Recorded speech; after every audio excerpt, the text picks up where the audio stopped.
Sekretaris Jenderal Persatuan Sepak Bola Seluruh Indonesia, Yunus Nusi, menyebut Federasi Sepak Bola Internasional atau FIFA akan berkunjung ke Indonesia.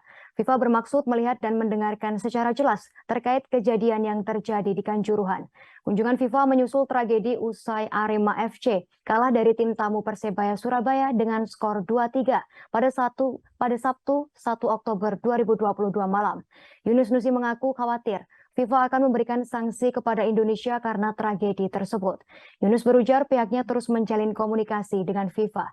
Yunus berharap FIFA tak memberikan hukuman berat mengingat tahun depan Indonesia akan menggelar Piala Dunia U20 2023.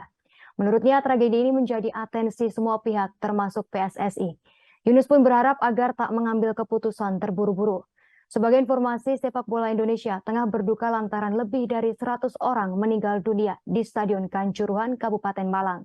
Buntut dari tragedi tersebut, PSSI menghentikan Liga 1 2022-2023 selama sepekan ke depan, sembari menunggu hasil investigasi yang dikepalai oleh Ketua Umum PSSI Muhammad Iriawan.